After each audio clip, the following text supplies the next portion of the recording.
The story begins in the kingdom of Helmuth. Vermouth and his 4 comrades have destroyed everything. Their objectives are to defeat all the demon kings. At the moment they have already defeated 3. The other comrades are the wise Sienna, who is a wizard, the believer Annis, who is the healer of the team, the brave Malon, who is the tank, and lastly the stupid Hamel, who is our protagonist. Hamel considers Vermouth as his rival. They dominate the kingdom.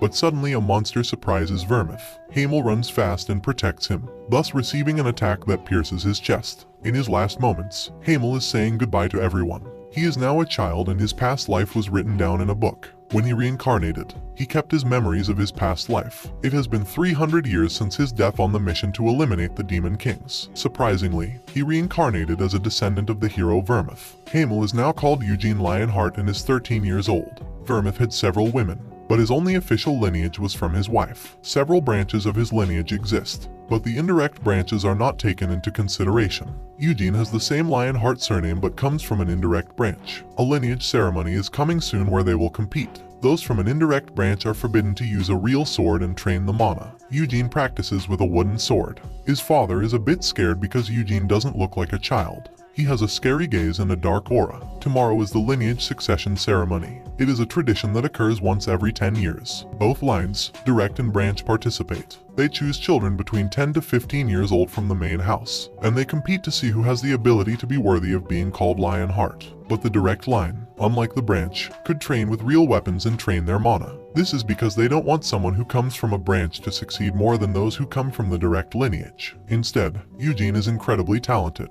His father feels guilty for not possessing talent. There will be 3 children from the direct line and 6 from the branch who are the competitors. One of the direct line children will be the son from the first wife, and the other 2 will be the twins from the second wife. 2 of the branches have a relatively larger authority. The others are trash. Eugene begins to remember his past. At that time he thought he was a genius, but he really wasn't. A real genius was the great Vermouth, praised by everyone and known as the god of war. His other sidekicks were also highly regarded in their fields. Eugene is frustrated and wonders if the Demon King is still alive to this day. In his past life, Vermouth promised him that he would kill the Demon King of imprisonment, and thanks to that promise that peace lasted up to now. 300 years later, they finally reach the main territory of the Lionhearts. Eugene arrives in the kingdom. Only those who belong to the direct line are allowed to wear an emblem on their left side. Eugene stays there. There is a maid who will help him with anything he needs. Eugene asks her to show him the gym. Outside there are a boy and a girl who have the emblem. These are the twins and they are making fun of him for being poor. The 2 of them give him a warning.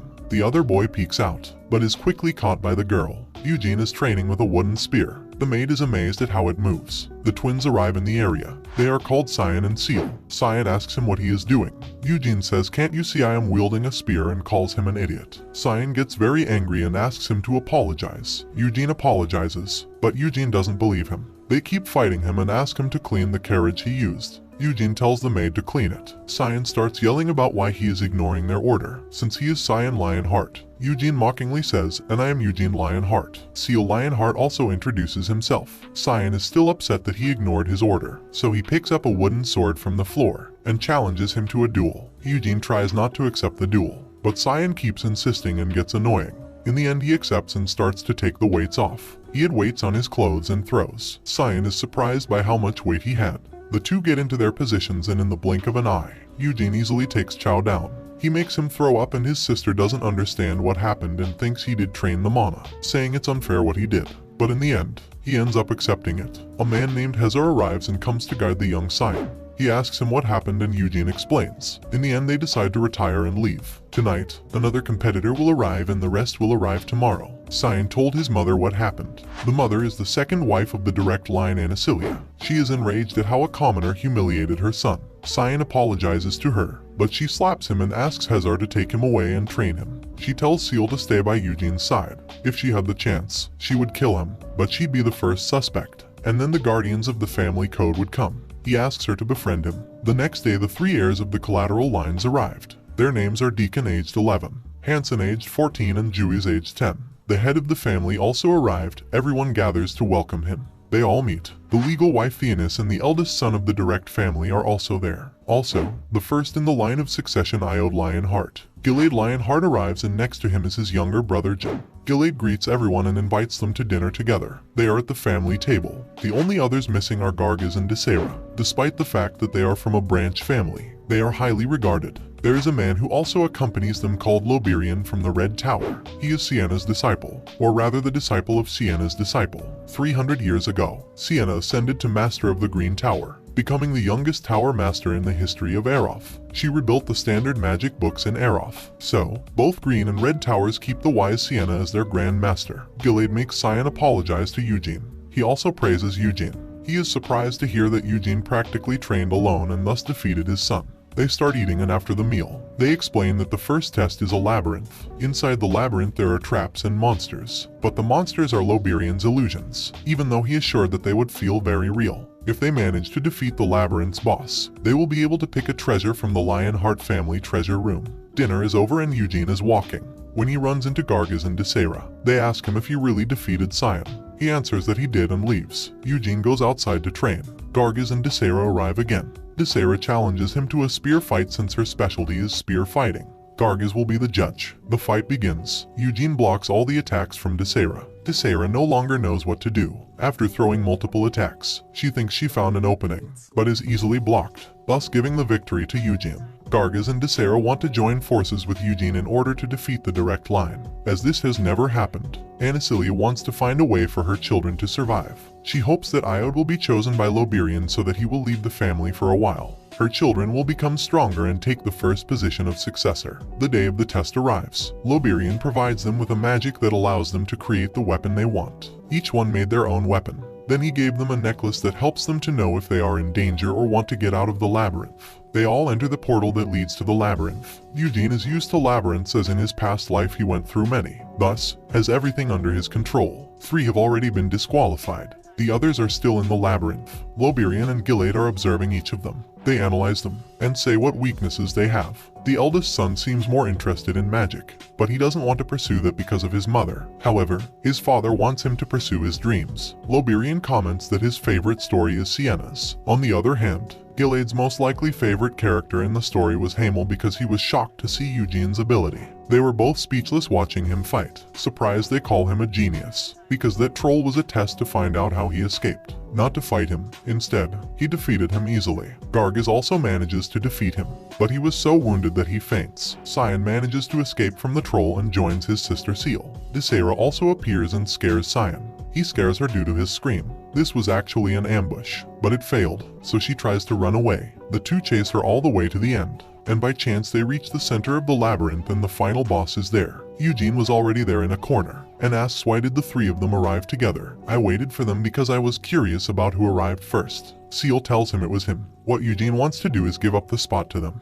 because if he fights alone, he easily defeats him. He comments that it would be sad for them who struggle to get there. The monster does not attack if you are not within a certain distance. He suggests attacking it by order of arrival. Desera goes first, then Cyan and lastly Seal. Each one is going to fight alone. Eugene tells Desera that if she doesn't dare, she should surrender, but she doesn't. Cyan says if Eugene is going to fight, Eugene goes last, and if Cyan manages to defeat him, he will call Cyan Big Brother for the rest of his life, which of course motivates Cyan. The final boss is a Minotaur. Desera is already face to face with the Minotaur. She starts the fight, but is easily overpowered. The Minotaur catches her and throws her away, thus ending the fight. It didn't attack her anymore since she is an illusion. Cyan's next. He turns his sword into Kai. This technique requires 10 years of practice and the mana to be able to achieve it. His Kai disappears because the one who created the labyrinth is Loberian, and he disabled the use of Kai, so everyone is on equal footing. Cyan goes straight for the Minotaur. Cyan manages to inflict small cuts on him, but they are not enough. He goes for its legs, but is blocked by the knee, then is caught and thrown. Also missed. It's Seal's turn, but she prefers not to fight since she can't use Kai either. It would be all in vain. Eugene thinks she is smarter than her brother. He picks up his sword and shield. The fight begins. Eugene climbs up the Minotaur's body. He dodges all his attacks and goes all the way up to his head. The Minotaur throws a fist towards his face, thus hitting himself. Then, Eugene begins to cut him in his neck, mainly in his artery, managing to knock him down completely and thus winning the fight. Cyan is speechless and feels some kind of emotion, but it is not fear. Most likely it is admiration towards his power. The ceremony is over. Gilade is surprised, but especially Loberian, since he could easily defeat and go through his labyrinth as if it was nothing. Gilade sent several men to investigate Eugene's town, where he is well known for his persistence in training. Gilade comments that he was born to fight. Loberian asks him if he doesn't mind that he is better than his sons. However, Gilade is happy because it will make the Lionheart name shine a whole lot brighter. Loberian continues to insist on what would happen if he decides to become the next heir, and thus become the new leader of the Lionheart family, to which Gilade replies that the position of the head must be held by the best of the Lionhearts. If his family cannot secure it, it is rightfully his. Loberian proposes that Gilade adopt him as his son, to prevent the collateral families from causing unrest. All the children gather except for the 3 who lost first. Gilade is wondering why they failed. Io didn't make it to the labyrinth because he was distracted by magic. Cyan and Seal made it, but didn't defeat the Minotaur. On the other hand, Eugene did everything perfect. Gilade congratulates them all, but especially Eugene. They all leave to rest, but Gilade asks Eugene to come with him. Gilade is about to hand him the treasure. Seal feels jealous as she has never been to the treasure room. As they are walking along, he talks about the talent he has when it comes to being able to use any kind of weapon. Currently in the Lionheart family, the sword is the forte, but in the past, Vermith could use any type of weapon. He was called the god of war, master of all. He also talks about how Vermith was not the only one who was proficient with all weapons. The other was Hamel, also a great master only after Vermith, confessing to him that he liked Hamel more than Vermith. Eugene froze. Instead of the divine aspect of Vermith, he prefers the human qualities of Hamel. He never felt inferior to Vermith. On the contrary, he sought to surpass his limits. In the end, he ended up sacrificing himself for his friends. They arrive at the place where all the treasures are. Eugene is the first person who is not the head of a family to come there. There is a senate where the old lions of Lionheart are. They are composed of direct branch family and indirect branch family. Only the most important ones are there. In the treasure room are heirlooms that have accumulated over hundreds of years. Among them are the heirlooms of the great Vermith. Eugene asks for the sacred sword, but it is not possible to obtain it since it is a symbol of the Lionheart family. Another reason is that after Vermith, no other person has been recognized by the sacred sword. They open the chamber and Eugene enters excitedly, and looks intently at the sacred sword. The sacred sword is a sword that has existed since the origin of the sacred empire of Eurus. It is a sword given by God. Only Vermith has managed to wield it. With this same sword 300 years ago, he defeated the demon king of slaughter, the 5th highest entity in the infernal realm Helmuth. Eugene tries to pull out the sword, but ultimately, he cannot. Besides, even if he picked it up, he couldn't have it. So, he gives up and decides to go for something else. While looking, he finds a spell. The Sword of Gluttony is a sword that can consume the mana it cuts and turn it into its own power. It can cut a powerful spell with a single stroke.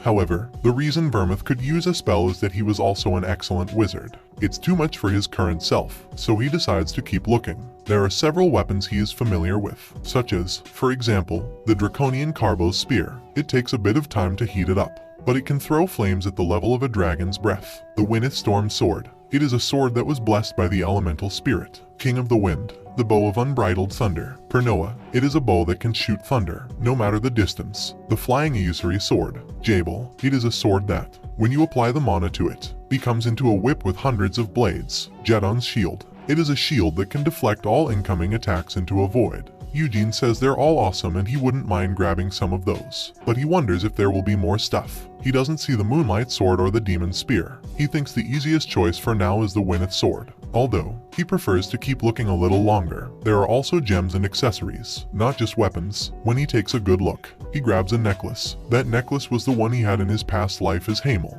the memory of his parents, who were eaten by monsters. He wonders why it is there. Maybe Vermith brought his body to his house. He is a little confused as to why Helmuth and 2 Demon Kings still exist. He wonders what promise they made by putting his memories there. Eugene doesn't want to blame them. He thinks there must be a reason why they couldn't kill the Demon King.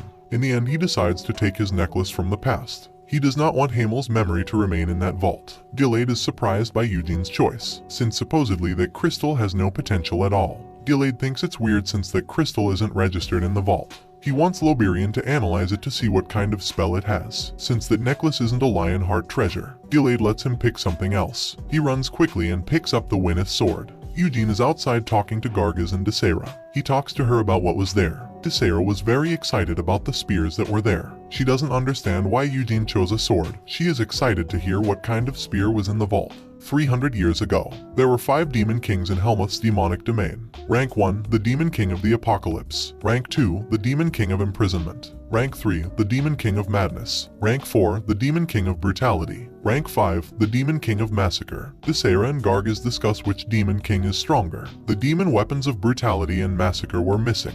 Eugene wonders where they might be. If there was the sword of the moonlight blade, Eugene would choose it without thinking. It was this same one that defeated the demon king of brutality and slaughter. Eugene starts practicing with it while the other two watch him. We move on to Gilade and Loberian. Loberian analyzes the necklace, but it contains no magic. They wonder why an object like that is in the vault. Loberian comments that there exists magic that can read the memories of the mana. Sienna was the one who created this magic. All objects have the mana, so she will use this magic for the necklace. She activates the magic, but only a few seconds from 100 years ago. Apparently, the other objects damage the mana of the necklace. So, in the end, Gilade will give the necklace to Eugene and offer to adopt him as his son. Jin Lionheart goes over to Eugene. He is happy to finally see him in person. Jin will help guide him when there are meetings and things like that. He guides him to the main room where Gilade is. Eugene and Gilade start talking about the necklace. Gilade told him that he used the magic to read the memory, but they only saw the market where it was sold. Eugene is weirded out because it's not possible for his necklace to be in a place like that. Gilade is going to tell him about the adoption, but before he spoke, Eugene thought he was going to have his marriage arranged with Seal. Gilade sees that Eugene is misunderstanding things and explains about the adoption. Eugene is surprised, but Gilade explains that his father will also become part of the main family, that his intention is not to steal his son. Eugene prefers his dad to make that decision. Gilade will bring him in to discuss it. A gem is needed to train the mana. It breaks and releases a certain amount of mana. The monsters have it in their chests, so Eugene wants to practice it already. Eugene withdraws and notices a certain scent of perfume. There is someone hiding in the corner. He discovers it's Anasilia. Anasilia can't stand Eugene, but in her mind, it is better to be on good terms with Eugene, since Eugene has a big future in the family and this could backfire on her. She asks him what he talked about with Gilade, but Eugene says it's private. She plays dumb and Eugene decides to walk away. Behind him, she was showing her true face. 2 days go by and Eugene's father arrives. The two embrace. Jahar didn't think his son would make it. Jahar and Gilade head inside to talk. Gilade tells him about the adoption, but Jahar is unsure. He thinks the other immediate family members will take it the wrong way. Gilade tries to convince him that adopting him could increase his potential. The father goes to Eugene to talk about it. In the end, he decides to accept the adoption as it would be the best thing for his future, although he prepares himself for the difficulties he will face. But Eugene tells him not to worry, and that he will also be his only real father. They part ways and Eugene goes back to training.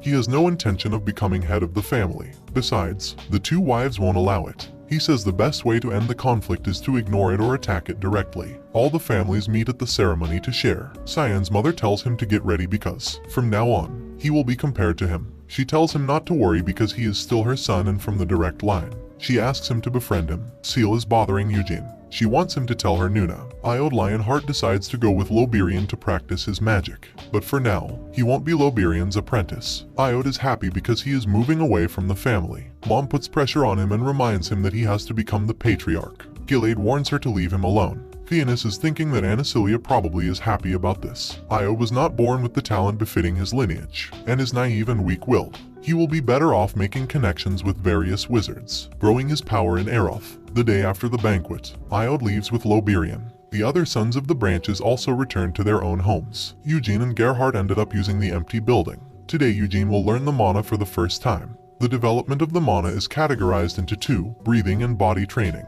Breathing involves collecting the mana from the atmosphere through your breath. Body training has to do with moving your body to collect the mana. Neither is easy, but breathing is more prominent than body training. In the past, Hamel used the training one, but then switched to breathing on the recommendation of Sienna and Vermouth. Eugene and Jin meet and head to the forest where the mana is concentrated. This forest was created by Vermouth 300 years ago. Jin gives him 10 days to feel the mana, to which he thinks it won't even take 10 minutes. They enter a hut. There is a staircase that leads to a ritual circle. There is a rule stating that branch families cannot learn the mana. Instead, they are taught the red flame ritual, which is useless compared to the original one. The white flame ritual is only for the main family. Eugene does not know much, but he has seen it in Vermouth, the high-density layer of the mana that surrounded his body. This materialized into white flames. It looked like a lion's mane in those times. Eugene concentrates and begins to feel the mana. Jin doesn't believe him and says it's just his imagination. Jin casts an aura on him and Eugene guesses with his eyes closed what position he is in.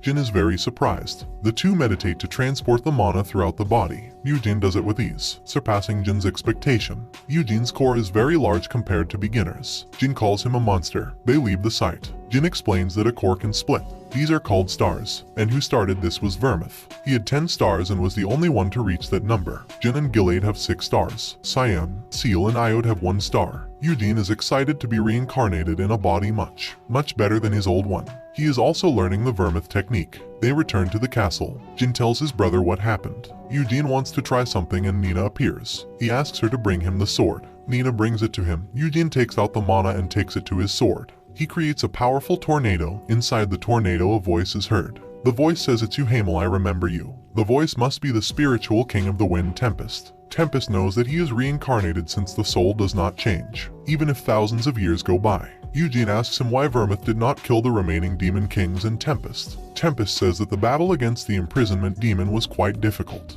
Only Vermouth and the demon king were left standing. Vermouth put away his weapon and also did not address the demon king of the apocalypse. Apparently, he made a contract with him. Eugene wants to know what kind of deal it was, but Tempest doesn't know. Eugene collapses to the ground from the incredible force of the sword. Running out of the mana, he was concerned that he wasn't actually the reincarnation of Hamel. What if he was just someone whose memories were rewritten by Hamel? But from what Tempest said, this confirms that he is indeed the reincarnation. Jin and Gilead arrive, again being shocked that no one after Vermouth could summon an elemental king. Geo will be in charge of training him. Cyan and Seal. Outside are Cyan and Seal training not to be left behind. Sylph is a low-rank elemental. Eugene tells him that, if his king lied, he will kill him. Eugene plans to go to Helmuth, Eroth, Erez and Luhar to see what happened to his old comrades. Although with that body he can't go there yet, but he will someday. 4 years have passed and Eugene Lionheart is now 17 years old. He has 3 stars in his body. In order to keep improving, he wants to go to Eroth to learn magic.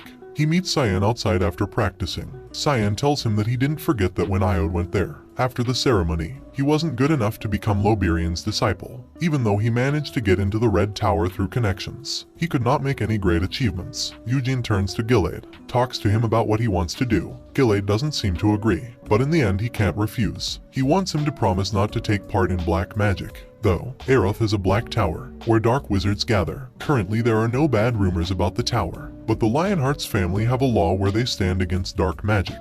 Eugene tells him not to worry. He knows perfectly well the things they did 300 years ago. He leaves and Seal wants to talk to him, but she stays behind the door. She asks him if he is really going to Eroth. She doesn't want him to go to Eroth. She starts giving him possible solutions to make him stay. Seal proposes a duel if she doesn't leave. Eugene does not change his objective. Seal asks him what will happen with his father. He answers that he is fine. He is already used to life in the main house. She also says that Uncle Jin will be sad, and that there is also his brother. Eugene leaves and she didn't want him to leave too. Eugene says goodbye to everything and enters the portal. We are already in Eroth and he is traveling through the sky. There are 5 towers that create a pentagram. In the middle, there is the castle. Eugene wants to visit Sienna's mansion. 200 years ago, she left her mansion, only leaving a letter saying she was going to retire. Her disciples and wizards tried to track her down, but could not find her. The curious thing is that on the day she disappeared, it was her birthday. The guide gives his opinion saying that maybe she went to the demonic realm of Helmuth, and that she supposedly went to avenge her companion Hamel. There is also another theory that dark wizards murdered her.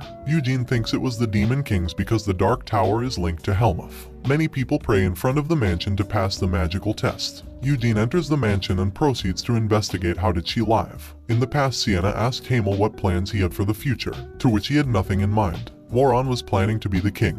Hamel asked Sienna about her dreams and plans. She said just to live like an ordinary person. Get married, have children and then be an old woman. In the end she lived life alone for 100 years. Eugene wants to see the library in the basement. He wants to find out if there are any clues, but he can't open the books because of the watching guard. He also wonders how his necklace appeared. It is odd to him. Apparently, someone messed with his reincarnation. There are rumors that every night he enjoys pleasure with a succubus. Eugene gets angry and screams because there is a damned succubus in a place like this. The Dark Tower not only has dark wizards, but there are also demons. There is an alley that is known and famous for its black market, but there are a few impure stores that have succubus serving as waitresses. And rumor has it that Iode visits the place regularly. The alley is called Bolero. It only becomes a corrupt alley on full moons. Eugene had no plans to approach Iode and wanted to concentrate on his work. He is very angry that he is staining the family name, and on top of that with a demon. He wants to beat him, but first he wants to have evidence. He will wait for a full moon so he can visit the alley. Eugene arrives at the Red Tower. Outside there is a girl named Hera. Suddenly, above the tower, an explosion occurs. Some shadow monsters come out, but they are caught and eliminated by Loberian. Loberian scolds his students for the mistake they made in the summoning magic. He sees Eugene and goes down to greet him. Eugene realizes the incredible power that Loberian has. His brother Iode appears through the door. Eugene sees how he is finished by the succubus. He is very angry with him. The teacher sends him up and reads something. Loberian comments that based on what Gilade said, Eugene doesn't want to learn magic directly from him. Our protagonist talks about not wanting to cause problems and, furthermore, that people would take it badly with the Lionheart family. He wants to learn magic on his own. The teacher says that any questions you ask Hera. It has already been 1 month since I arrived at the tower. He went to the library every day to read the magical texts. He trained his mana in the morning and his body at night. I have finished reading all the books in the library. 300 years ago, Sienna divided the stages of magic into clear levels. It was originally his own unique style. But once she became the master of the Green Tower, many wizards of Aeroth began to follow her methodology. The first is circles, a ring of circulating mana, spun to create magic. When the mana grows beyond the limits of one circle, another one is formed. 300 years later, most wizards learn magic using the circles. The only wizards that don't use the circles are those with completely different backgrounds, such as elemental magic or dark magic. Eugene arrives at the practice room where Hera is. Hera suggests doing the magic circle, but Eugene wants to put his own spin on it. He wants to use the Lionheart mana method. Hera is not in favor of this since it is very difficult. If the mana spiral gets out of control, you could be seriously injured or even killed. Eugene does not give up and she gives up and will let him do it. But she's going to interfere if she thinks he's getting dangerous. It starts drawing out all of its mana. The ritual of the white flame and the circles have different methods, but in essence, they are the same. With the white flame method, the mana is handled through the heart stars. With circles, the mana is handled through a hook. He will replace the circle with his stars, and with that, he can increase his mana. You can control the mana depending on what the situation calls for. She would only be annoying if she tried to predict how it would turn out and what would happen to be wrong. Hera can't believe that at only 17 years old she was able to do that. Eugene manages to control his magic perfectly. He asks her to summon a monster to test his power. It summons a golem. It easily defeats it with its magic. Hera is with Loberian and explains what happened. Loberian can't believe it. He says he's a talented monster. Hera talks about her magic being at the same level or even above a level 3 magician. Loberian wonders if it would be unreasonable to write Acrian a letter of recommendation for Eugene. The Royal Librarian Acrian. Only high-ranking mages, high aristocrats, and royalty can enter. Loberian ultimately decides to create the letter of recommendation since Eugene has what it takes. For 1 month he has managed to do all that and learned all the magic books. He wonders where he went since he doesn't know anyone in Aeroth. Hera replies that he told her he was going to visit a friend.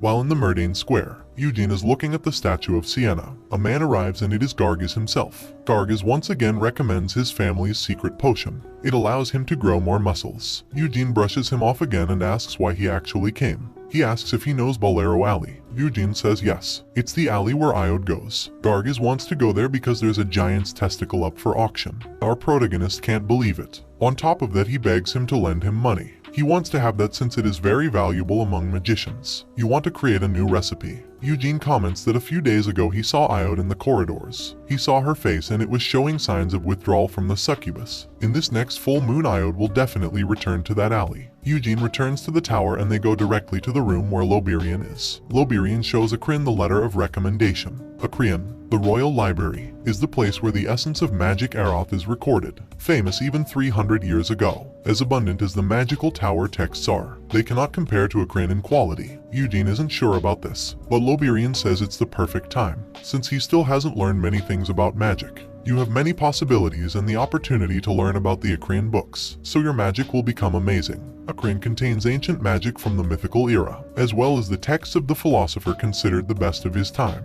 In Ekran are the 3 original copies of the series of texts called Witchcraft, which Sienna wrote all the essence of her magic in her later years. Sorcery is considered the best magical text in the history of Aroth, and there are no copies of it. Only the first volume has been published. Just reading that volume will increase your knowledge of magic to a higher level. Eugene is hesitant on how to answer him. However, he asks about his brother Iode. She wants to see if he knows about the situation she is in. Loberian knows it, but has tried to stop it, but has not been able to. He wants Eugene to understand since he came to Aroth. He has failed so much. He has put a lot of pressure on himself, and that is why to relieve his stress he went to the succubus. Before, the succubi sucked the soul until they killed the person. But ever since the Helmud kingdom opened its gates, the witch queen forbade killing. Eugene, on the one hand, can understand it because the pressure from the family is great. Even worse, he still disagrees as it is dangerous. It's a full moon and Eugene together with Gargaz are in the alley. They are using magic to change their appearance. Since no one can know that an important family member is there, they position themselves for when Iode appears. In the auction there is a rule. Bids and buyers are anonymous. Each person is in a different room except your partner, and people can't check who else is participating. There are 3 buttons. The middle one is to be able to participate, the right one if you want to increase your offer, and the left one if you need additional assistance. The presenter comes out and explains how this all works. They are auctioning high-value items that come from Helmud. At one point they show a box containing a piece of metal. Eugene quickly hits the button to buy it. He realized that this metal fragment belongs to the Lunar Light Sword. In his past life, they found the sword in the Khazard place. This sword only obeyed Vermith. Eugene thinks that maybe when he died, Vermith left and broke the sword in the same place. They inform him that Iode arrived at the alley. Eugene arrives at the place of the succubi and enters. The succubus who takes care of him takes him to the rooms, but he tells her that he wants to go into the dining room. While he is eating, his brother Iode arrives all sucked. Eugene follows them and sees that they are heading to a hidden house. Suddenly 3 men come out threatening him. Eugene easily defeats them without issue. He enters and the 3 men attack him, but they are easily defeated by his magic. He takes out his sword and goes to the rooms on levels 1 and 2. He goes to the room on level 3 and realizes they are going to attack him with dark magic. Quickly, he pulls out the fragment of the Moonlight Sword and absorbs the dark magic. The witch leaves the room and Eugene realizes that Iode is linked to black magic. He gets very angry that his own father warned Eugene not to get in contact with dark magic, and that how the first part of this manhua ends.